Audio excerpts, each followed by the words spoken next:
There is nothing worse than untapped potentials. If you know that you're made for more, this is the place. I know that every successful person I've ever met has one thing in common. They do not let themselves fall victim to their circumstances. They figure out a way to rise above it. So join me on this journey where I help you to be better, do better, and have better in life and in business. If you're feeling stuck and you're needing some practical tools, some hope to get you to that better life, this is definitely the place for you.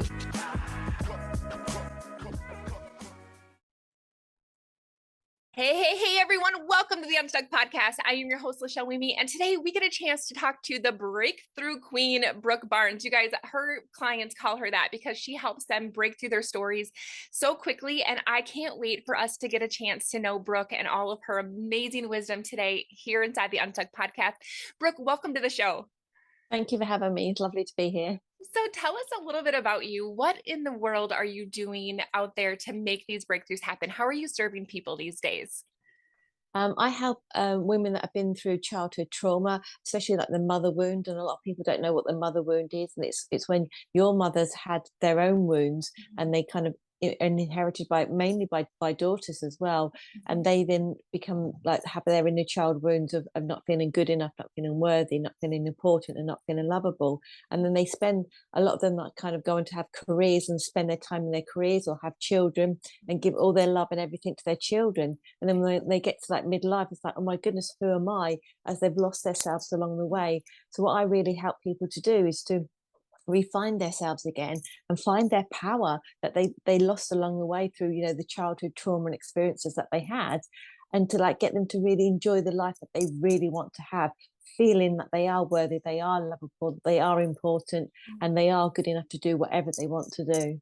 So it sounds to me like you basically help people find kind of the root cause of the reasons why they've kind of been held back or the way that they behave in certain ways because of things that have either, correct me if I'm wrong, happened in their own childhood or perhaps Yeah, just ways that they were mothered because of their own mom's, childhood trauma. Does that sound accurate? yeah, that's correct. Yes, And yes, it's because amazing. Go ahead. trauma can go back seven generations. So your mother may be doing things that her mother did to her, that her mother Right. did to her, without even realizing it. So even well caring parents could have created some sort of trauma. So I have a lot of people say, oh well, I had a great childhood and I feel really guilty talking badly about my parents, but Right. this is how I feel. But I want to raise that awareness, and it's okay to not feel great about it, because a trauma is how you perceive an event and how you think about it. It's not Right. necessarily the event. So it's really thinking that changing how people perceive things from their childhood and kind of date stamping it in the past, so they can go forward feeling great about themselves, feeling confident to be Mhm. themselves, being seen and being heard, and having fun in the process. Oh my goodness, that is so fascinating. And one of the things, I've been kind of a nerd lately, and I've been reading a lot about quantum physics and different energy fields. And one of the things that I've learned is that there are different energy blockages that can actually be passed down generationally as well. And so there are things that are going on that we don't even have any conscious awareness of. And then we can kind of compound all of the things that we do have conscious awareness of. And it's sometimes no wonder that we have these blocks that we aren't even aware of. And I also think that it's just really interesting how like you said, you can have a behavior that's learned, and then that behavior is learned, and that behavior is learned. And we don't even know that it's anything different because it's the only thing that you know. And I don't Yeah. remember this story, but it's exactly, but something around the terms of like this family was using this certain size bread and they would, have you heard the story?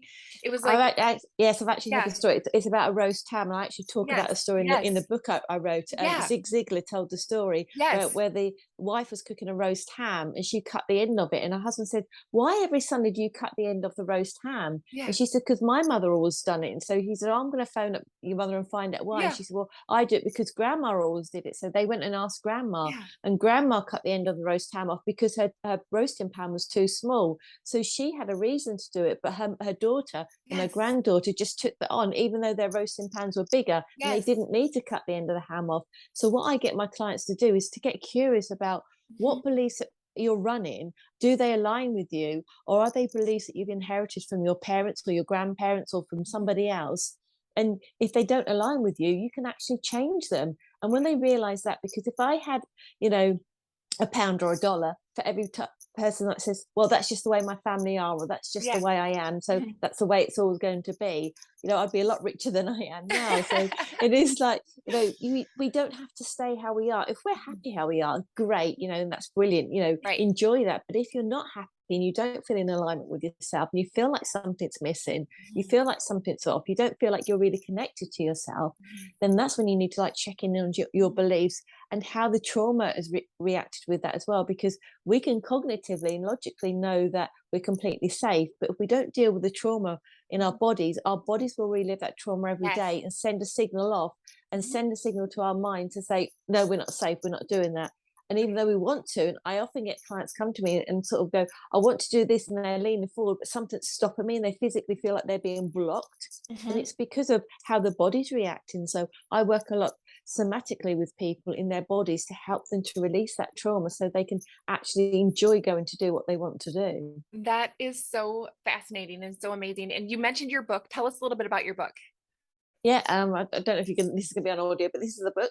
How you can have it? How to break through the self sabotage cycle, and it talks all about. There's like 12 chapters. There's exercises at the end of each chapter that you can work your way through to break through that self sabotage cycle. Because I was a huge, self sabotager, huge people pleaser, because Yeah. I had childhood trauma myself. So it's all the techniques and things that I use to help me break through my self sabotage cycle, and be the generation of cycle breakers, so it doesn't Yeah. carry on for the next Yeah. generation and the next generation. So yeah, it's really exciting, and that came out last year, so it's That been is nearly a so year since I. exciting. Yes, we will put the link in the show notes. It's so fascinating. And one of the things that I can relate to is, and I love my mom. And so if she's listening to this, like I love her so much. But one of the things that I noticed is that also lacked some self-confidence and self-worth. And so I also, inherited some of those same Yeah. tendencies of some of those same belief systems. And my sister and I have talked about this and how, our daughters, like we were really trying to become more consciously aware because we want to make sure that we're breaking that cycle. And there are things that are going on that we don't even have conscious aware of and awareness of it. So I just think that this is such a timely conversation for so many of us who really want to have a different life. We want to understand ourselves better and understand the ways that we can choose differently, and we can choose to just break through the things that have been holding us back. So I would love for you to tell us a little bit more about your own journey and how did you become so passionate about this topic? I became so passionate because I did have childhood trauma. I was actually born with a cord wrapped around my neck, so I was actually born being strangled. So that Wow. was quite traumatic as it was, Yeah. and it affected the whole right side of my body was a lot weaker than my left. And doctors told my parents that I would probably never walk, and if I did, I would never run or ride a bike. But I didn't get that memo, and I did learn to walk a little bit later than most children. But I did it anyway because Yeah. as a little child, I was very determined up to a point. But my mother was also a narcissist. So Mhm. she, when I did learn to walk, and I said to the doctors, I will come back and I will show you how to ride the bike. She absolutely went mad when we got home, saying, how dare you show me up in front of the doctors? How dare you say that to the doctors? That's so rude. And she really lashed into me verbally and physically. And it was at that point that I kind of was cowering with my hands over my head, thinking, I need to stay small to stay safe, because, you know, every time I speak out, I'm in trouble. So I then became a very shy, unconfident little girl that would be scared to say anything for fear of the repercussions of it. Yeah. And this went on all through my childhood. I spent every day being told I was ugly, I was worthless. She often used to say I didn't even have the audacity to be born properly. She wished I'd have died at birth. So I heard this day in and day out all of my life. So my belief system was I wasn't worthy, I wasn't lovable. Who would ever want me? And the thing with my medical issues, she said, do not ever tell anybody about your medical issues, because nobody will ever love you then. But now looking back, I realized it was her fears, she was projecting onto me, because she didn't want anybody to know about my medical issues, because being a narcissist, she wanted that perfect family unit. She wanted everybody to look at her family as the perfect family. So I then left home at 16 as soon as I could, and jumped out the frying pan into the fire, as they say, and ended up in a narcissistic relationship. So it took me a while to kind of like twig on, and I suddenly thought, hang on a minute, I'm the common factor here. I need to start working on me. So what I did was I got involved in personal development books and realized that if I started changing how I felt about me, the people around me would start to change. Mhm. And went on then to have two little boys, which I absolutely loved. And I got pregnant for the third time, and I bumped into a friend who happened to see me pregnant with my third child, and she said, "Oh, quite innocently, I bet you'd love to have a little girl this time." And that was a big, huge realization in my life. I suddenly went, "Oh my goodness, no!" Because if I have a little girl, what if I have the same relationship with her that I had with my mother, and that my mother had with her? Because it seems to go on through the generations. Right. So I really upped my work on my mindset, still not feeling quite right, and Mhm. realizing, that whatever I wanted to do, I wanted my children to have a better life that I had, a better childhood. And thankfully, the story is a nice ending. I ended up having two more children, two girls, and they are like 28 and 29 now, and they're my best friends. They're absolutely amazing. But I spent years and years and years working on my mindset and doing that, feel the fear and do it anyway. Yeah. Absolutely petrified, but doing stuff and pushing myself through. But Mhm. then I came across, like, about trauma and how trauma can get stuck in the body. Mhm. And then once I released that trauma out of my body and healed my inner child wounds, my whole life completely changed. I've met and fell in love with the most amazing man who's now my husband, and we've got an amazing relationship, and I've created a wonderful life now, but it's because I released all that trauma that was in my and healed my inner child wound. Mhm. So it's like, I'm so passionate about it because I know what it feels like to be that scared, unconfident little girl, and I now know what it feels like to be confident, to go out and do things in the world. And I talk a lot about my confidence, and I'm actually doing a boot camp on the 4th of September, which is called the Confidence Boot Camp. But I don't teach you how to have 100% confidence that things are going to be okay and work out fine. I teach you to have the confidence to be okay regardless of what's going to happen in life. Right. And that's where I am now, and that's why I'm so passionate, because I know both sides of the coin, and I know how good it feels to have that inner confidence, to know that Yeah. no matter what happens in my day, I'm going to be okay.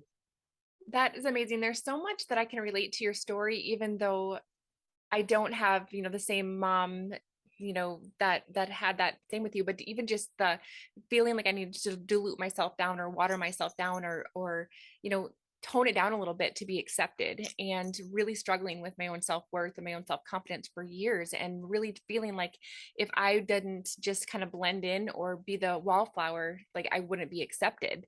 And I'm Mm, starting, in my own journey, my own personal development journey, have been able to step into this confidence journey and really owning that, because I want my daughter to have a different perspective. And so it's so fascinating that you had this aha moment when you were pregnant, that you started to relate the feelings that you were having to having the childhood trauma. That is, that sound right, that was kind of your big aha moment, like, I wonder if there's something related there. yeah, and I really kind of upped on my mindset work, but at the Mhm. time I didn't understand about trauma. It wasn't until later on. But I made sure that I was mentally in a state where I could actually give everything that my children needed, and they have become confident Mhm. adults now. They're in their late 20s and early 30s, and it's Yeah. really interesting now because I've got 8 grandchildren. And a few months ago, one of my grandsons came running into the room with one sock on and one pair of his pants. I'm like, "Oh," I said, "that's a lovely outfit." I said, "Where's your other sock?" He said, "I've only got one foot that's cold, so I don't need my other sock on." And it was lovely, the fact that his mum allowed him to be, because a lot of people would have said, "Well, no, you need to take one sock off or put two on because, you have to wear a pair of socks, or you don't wear any socks." But, she's happy to let them, explore themselves and be confident to just wear what they want to wear and Yes. be who they want to be. So I know I broke that generational trauma cycle, which is Yeah. absolutely amazing. It's so wonderful to see. That is so beautiful. Okay, so tell me a little bit about ways that you see people self-sabotaging themselves because of childhood trauma wounds. How, could you paint a picture for us to say, "Oh my gosh, that's Absolutely. totally me." Yeah, if people are running their own business, and especially if they're online and they want to do a Facebook Live, they will do anything they can but do the Facebook Live. They'll rearrange their highlighters, rearrange their notebooks, because it's a fear of being seen. Because especially midlife women, we grew up being, children should be seen and not heard. So we're supposed to be sit there and be really quiet, and our feelings didn't matter. And if we Yes. spoke out, we were in trouble. So then again, it's that cognitively people know that they're quite safe to sit in front of a computer or a phone and do a Facebook Live, but their bodies are going, "No, no, no, no, it's not safe, it's not safe." So the body tenses up, and your heart comes up pounding, your palms may get sweaty, you might get a dry throat and can't swallow, and it sends a signal to your brain to say there's danger about, even though we're sat quite safely in our own homes Right. Right. in front of a computer, but our bodies are reliving that trauma of being a child when they spoke out and they were in trouble. Every time my name was called as a child, I was in trouble whether I'd done anything or not.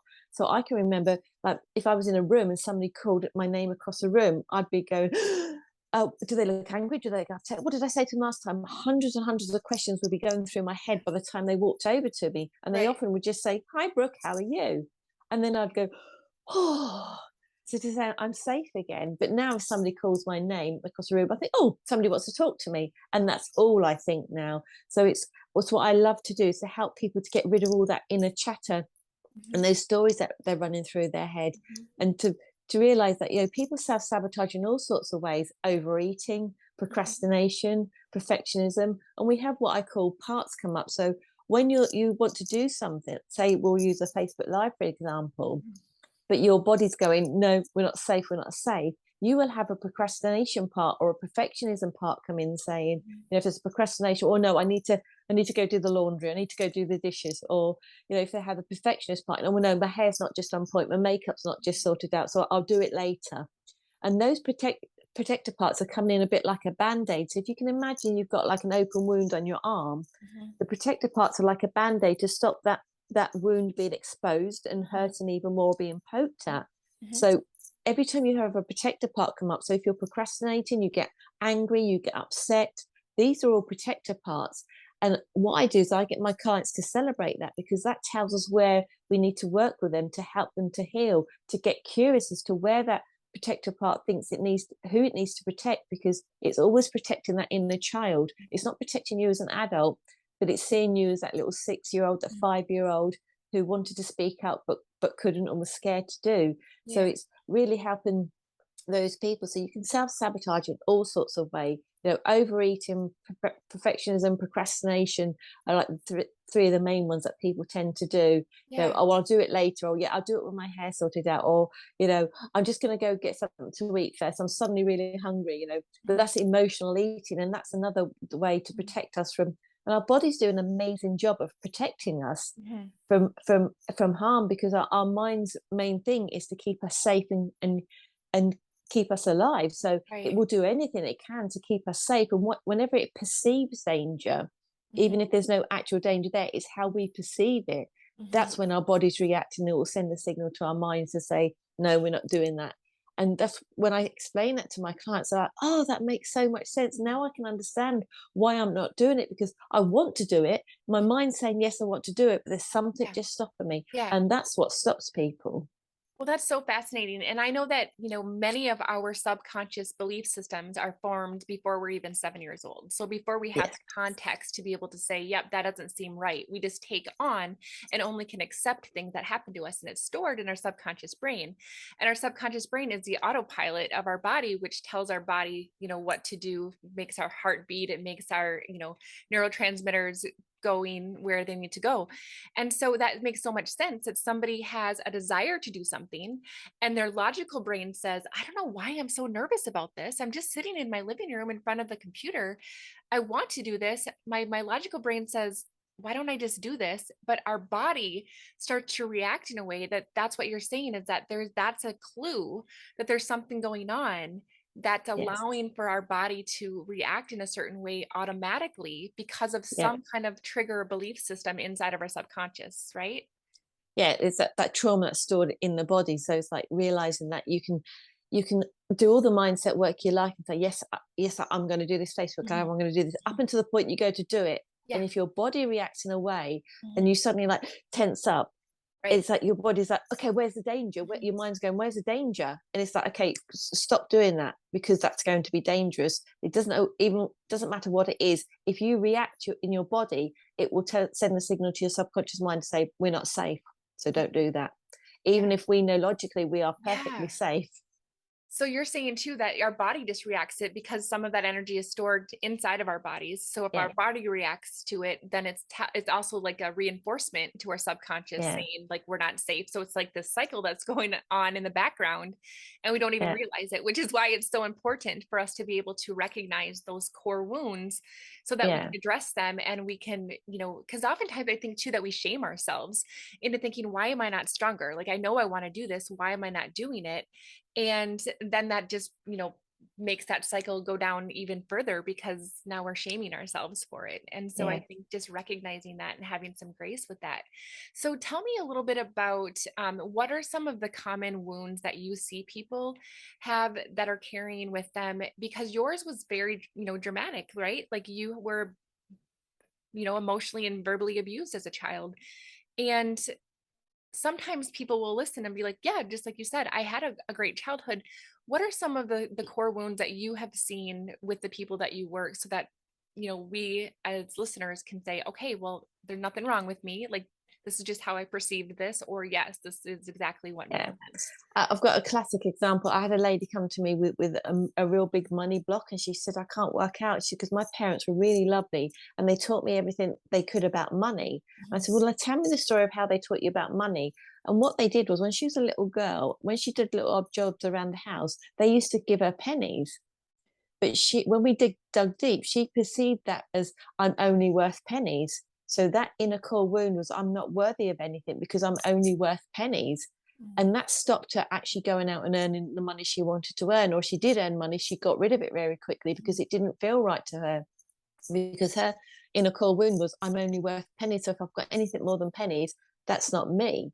So Mhm. when we sort of like worked on that and worked that out, she then went on to earn the money she wanted to earn. And it's often, and I love to raise the awareness about trauma because people think, oh, trauma is like having a childhood like mine, or Right. being in a major car crash, Mhm. or going off to war and fighting. But trauma can be a sentence that's said by a teacher at school. And in my book, I talk about one of my clients that thought she was useless at maths because when she was 7, a maths teacher said she was useless and threw the eraser at her in the class, embarrassed her. So because she was, only just 7, and like you said, we haven't got that critical faculty to reason, Mhm. she just thought, well, that's true. She didn't think, well, maybe the teacher had an argument with their partner before they come to work, or they're having a bad day or whatever. She just took it on as her truth. And it's like what you take on and perceive as your danger and as your truth Mhm. doesn't always actually mean the truth as it was.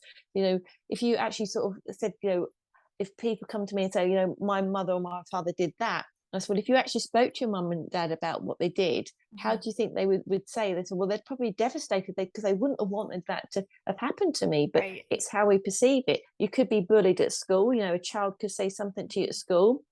You Mhm. may feel a bit low and go to school, and a child may say something, and it's how you perceive what they say. And Yeah. it's not the event that caused the trauma, it's how you perceive it and how you think about it that creates a belief about what's actually happened. And that's why two people can have a car accident Mhm. but walk away from it uninjured. One could have PTSD and one could be absolutely fine. Because the example I like to use is, if you imagine your life is like a swimming pool, Mhm. and every time you have a trauma, a beach ball goes in it, some big, some small. So, Mhm. it depends on what life you've had. Some people have got, a pool full of beach balls, and other people have got one or two. Mhm. So if you have both those people in a car accident, the person that's only got one or two beach balls will be Mhm. able to walk away and not think about it. The person that's got loads of beach balls in their pool will Mhm. be walking away from that accident thinking, oh my goodness, I could have died and carried on and ended up with PTSD and never wanting to get in a car again. Mhm. So it's really is how we think about things. And that's what I get my clients to do, to get curious about what happened and look at it from the adult point of view, and look at the inner child and find out what the inner child wants and how the inner child needs help to heal from their wounds. Because and the four main wounds are: I don't feel good enough, I don't feel lovable, I don't feel worthy, or I don't feel important. And Mhm. these, like I said, can come from all different places, from Mhm. teachers, from parents, from grandparents, Mhm. from uncles or aunties. I've known people to have weight issues from like an relatives saying, "Oh, hi, chubby, how you doing?" And it's like, Right. oh my goodness, I must stop eating because I'm fat because my Right. uncle or my auntie, Mhm. but they just said it, as a term of endearment, Right. or, you know, something like that, it's not always meant, but it's how the person perceives it that makes it into Right. that trauma. Right. So this is so fascinating. And honestly, I could talk to you all day. And I know that your work is, so important. You have books out there, or a book out there that we can read, and there's a reason that your clients work with you in a process. But what would you say would be an easy place for those of us that are listening to just start to discover what, or if we have core wounds that have to be addressed? Is there anything that we can do just to start thinking about or paying attention to today? Yeah, if like I said, if you want to go and do something and you feel like something's stopping you, Mhm. check in with what feelings coming up. So, are you procrastinating? Are you getting frustrated with yourself? Okay. Are you getting angry with yourself? Mhm. And if you are, get curious as to where that emotions come from. Mhm. Where is it when you last got really angry about that? Where did that all start from? So go back and find out where it starts from, Mhm. because you could have been a child, for instance, who was really like loved to celebrate things. And I can remember a little boy in my classroom who was always like saying, "Yeah, I did this. Yeah, I achieved that." And the teacher used to say to him, "Sit down and stop showing off. Sit down and stop showing off." And over time, he went quieter and quieter. And then he became very, very shy, because every time he celebrated or said something that he did, because that teacher saw him as a show off and he was called a show off, he stopped doing that. Mhm. And it's really, really sad if you think about Mhm. it. So Yeah. it's like, it's think about, if you've got anything that comes up that is like anger, frustration, Mhm. procrastination, perfectionism, overeating, you feel self-sabotaging, Mhm. that is showing you that you've got a core wound that needs healing and needs some help, because it's coming up to protect you, to stop you from doing something, so it Mhm. doesn't hurt that core wound even more. Because Yeah. if you went to do that, it would feel like somebody's poking a hole in an Yeah. actual wound, which would Yeah. hurt and make it Right. bleed. And your Right. body doesn't want that to happen, because our bodies are amazing at protecting us. Mhm. So it's really sort of getting to know yourself and being aware of what's coming up. If we use the Facebook Live example Yeah. for a moment. So if you say, "Well, I want to do a Facebook Live because I want to help my business, or I want to promote somebody else, or I just want to talk more, or whatever reason," Yeah. and you think, "Oh, I can't.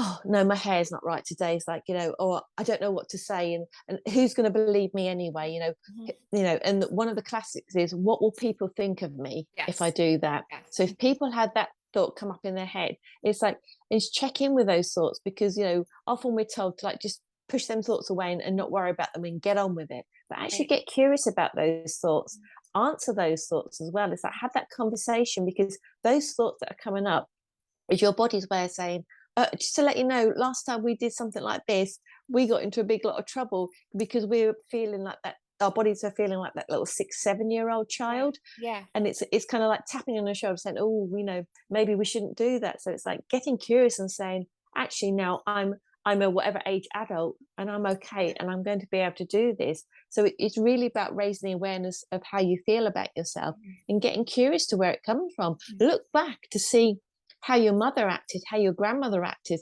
because they may be loving, kind parents like your mother was, but because she didn't have confidence, Mhm. you would have picked that up Mhm. without realizing it. She Mhm. wouldn't have verbalized that, but you would Right. have picked that up. And Mhm. she probably picked that up from her grandmother, who picked it up from her mother. And Mhm. it goes back generation after generation. And Right. it's but it's now I encourage my people to really get curious about what they believe, and Yeah. does it serve them now?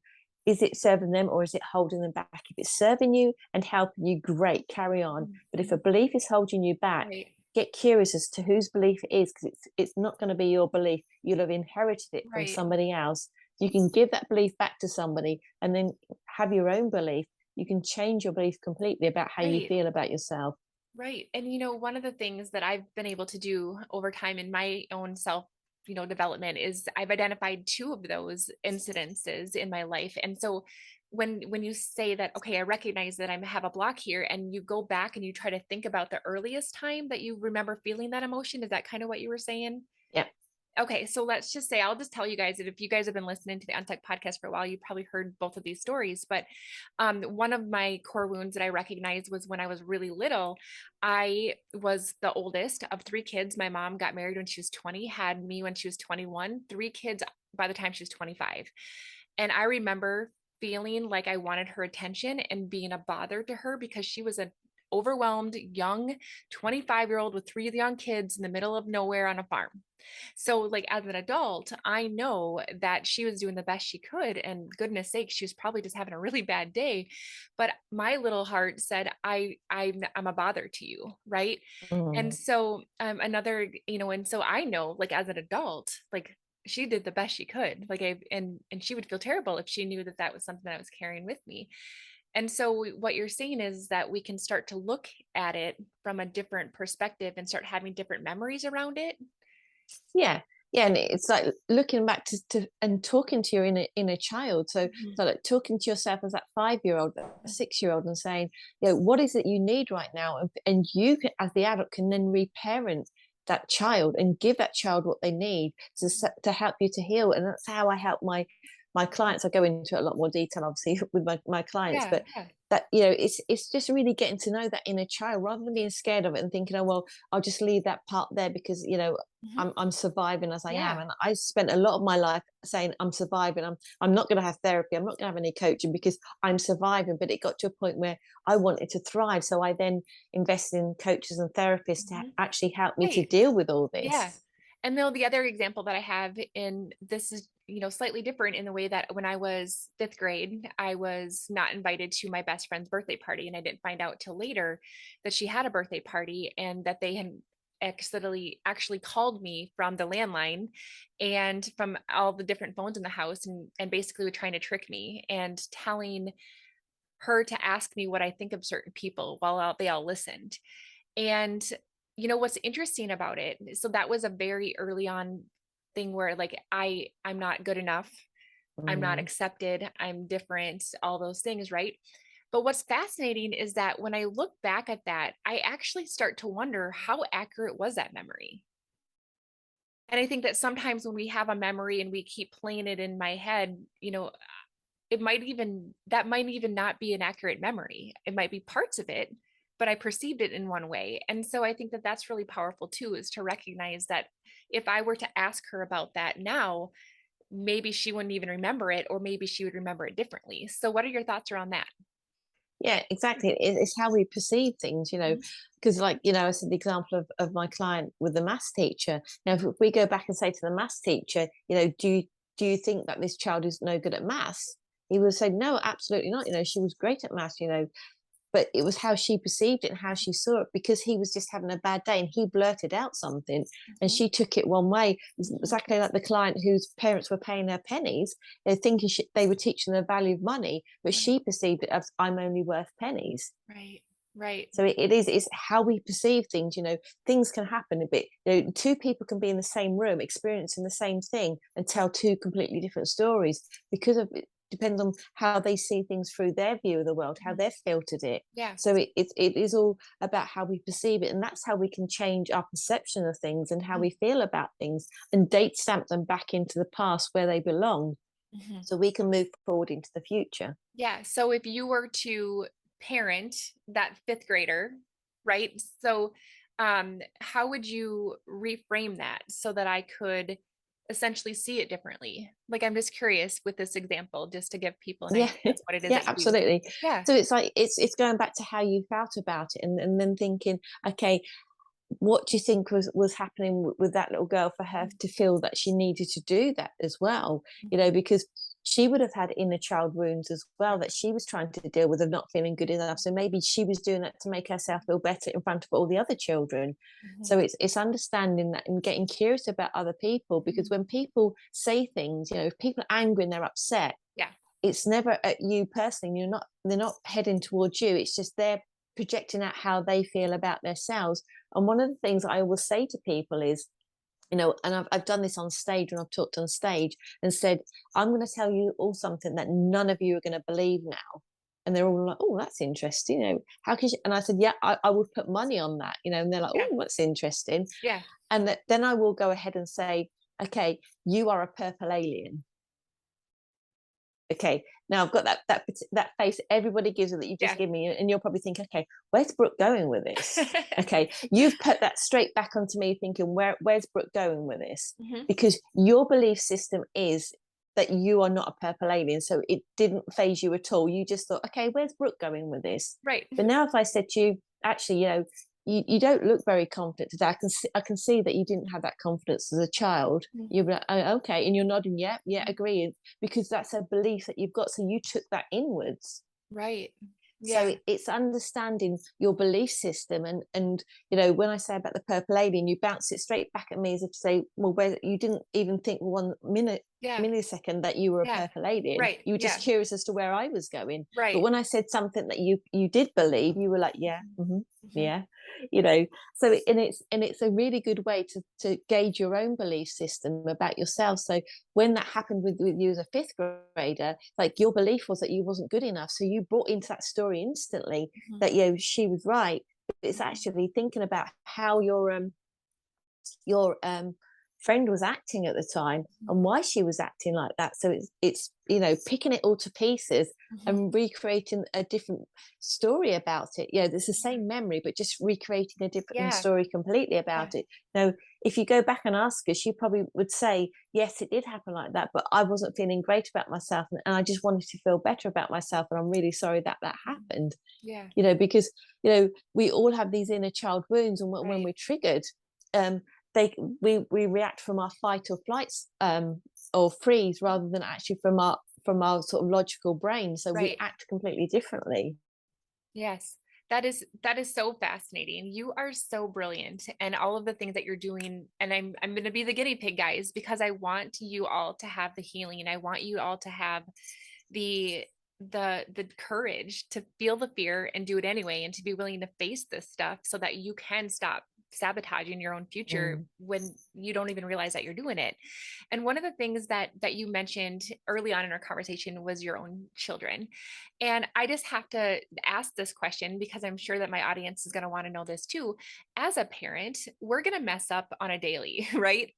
And absolutely. so, how do I, as a parent, not overthink every single thing that I'm doing, but being aware of it? Like I think about my kids, and I do, pay them for special chores. There's certain chores that they just do as part of the family, and then there's certain chores, and I know that my son does try to negotiate with me, like, Mom, I think this job is worth this, and I really do want him to feel confident enough to negotiate his worth. But I also, there are times where I'm like, okay, but I just don't think that was what I'm willing to pay for this, but we can have another. I don't even know. So now I'm like, I don't want to screw it up. There's my Yeah, perfectionism coming in. I know that. yeah. And so, what would you tell us parents that are really just wanting to do the best we can, with the beautiful little children that we're trying to raise?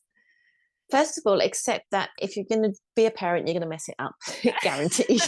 It's like, and then you can breathe a sigh of relief. But it's also communicating with your children and letting them know when you're upset, when you're angry. It's letting them know it's okay to let those emotions out, because the reason trauma happens and why I'm working with the women I do is Mhm. because they suppress all those emotions. Because as children, we weren't allowed to let them out because our mothers would have had an inner core wound of not feeling Right. good enough. And if we had a tantrum in the shop, what would everybody else think about my parenting skills, from your Right. mother's side? So, and it's, we're brought up to, like, to put everybody else first, Mhm. and how many mothers do you hear that, oh, I really wanted to burst out crying, but the children are about, so I waited until they went to bed. Let them see that you're upset. Let them see that you've got emotions, and let them know that it's okay for them to be upset, because if you don't cry in front of them and if you don't show your emotions, they won't either. Like we said before, you were watching what your mother was doing and took things on unconsciously. Right. Your children, not just you, but children in general, will take that Yeah, on as well. They will absolutely. not, they won't cry, if they're upset, Mhm. because Mum didn't cry when she was upset, Mhm. so I shouldn't cry when I'm upset.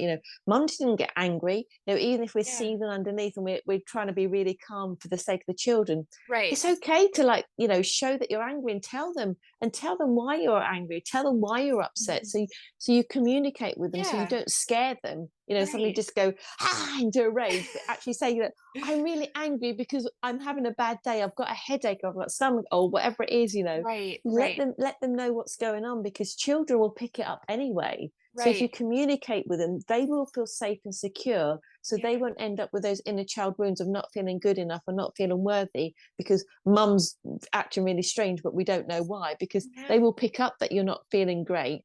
But if Right. you're not communicating and showing your emotions, they will interpret and perceive their own Right. ideas. Right. Yes. And they have their own stories about what's going on Yeah, and they make up their own belief systems based on the things that they're trying to put, yeah. the puzzle pieces together. So fascinating. Brooke, is there anything that we haven't had a chance to talk about that you really, really wanted to mention before we wrap up our conversation? Only that I've got a boot camp on the 4th of September, which I'm really excited about, is helping people to build their confidence. It's a 5-day boot camp, which is absolutely free online. So if anybody wants to join it, you've got the links to pop underneath the podcast. So feel free to come along, and join in. And if you're not feeling too confident, you don't have. It's on Zoom, but you don't have to have your camera on, so you're completely safe. I am a trauma informed coach, so I understand that it may trigger you off to have the camera on and stuff, but Mhm. you know it it's my wish for every woman to feel great about themselves, to be confident to be themselves. So, and a lot of women come to me and say, well, I don't know who I am. And I get that because I used to see these posts saying, be the authentic you, be your true you. And I can remember looking at the screen thinking, I would if I knew who that was. But it's like when you get those protector parts coming up, Yeah. that's when you're not coming from your true self. So when you come from your true self, you're calm, you're courageous, you're connected, you're curious. So it's like thinking about when you feel really calm and at peace, that's when you're coming from who you really are. When all these other parts are coming in, like procrastination, anger, sadness, perfectionism, overeating, self-sabotage, that's when you've got your inner wounds triggering off in your body. So it's letting you know that you're not coming from your true self. So, but if anybody would like to reach out to me, I think I put my email on there. It's brooke@brookebownes.com. Feel free to send me an email.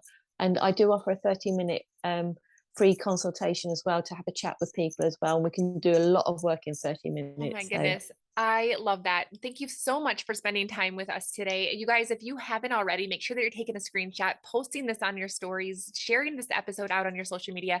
Let people know about this, especially the people that need to hear this. If you haven't already, make sure that you leave a review or a comment just so that we get a chance to hear from you and Brooke gets a chance to know what the impact that she's making in your lives. We are so excited that you're here. And remember that one of the things that we do always in the Unstuck podcast is I ask a question to the guest to allow for you to be thinking about something as you part. So, Brooke, I would love for you to propose a question to the audience that they can think about that's going to help them get from where they are to where they want to be. okay. The question I often ask my clients is, who do you really want to be? What do you really want to do? And a lot of my clients say, oh, I don't know. So if you really stuck on that, write down all the things that you don't want to do and then flip them to see what you do want to do. Because when you start discovering what you want to do, it's amazing what things will come off. So it's like, who is the real you? Who do you want to be? That lovely, calm person, that hasn't got all those parts popping up all the time. So really think about what you want for your life, putting yourself first, because when you put yourself first, you then pour from an empty cup, so you can give so much more. Yeah. I want to reverse the psychology of like it's selfish to put myself first, because we're all brought up with that sort of feeling. So Right. who are you? You know, really like delve into that and get curious. Oh my And feel gosh. free to let me know. I love that so much. You guys, I hope that you enjoyed this as much as I did. Brooke, thank you so much. And you guys, will see you next week. Thank you so much for listening. Bye, everybody. Thank you for having me. Bye. Thank you so much for listening to the Untucked podcast. I'm so grateful to be on this journey with you. And don't forget to check out the show notes if you want to get into my private club, the Better Club, to be able to learn better ways to be better, do better, and have better. So until next time, keep showing up. Let's get unstuck together. Have a great day.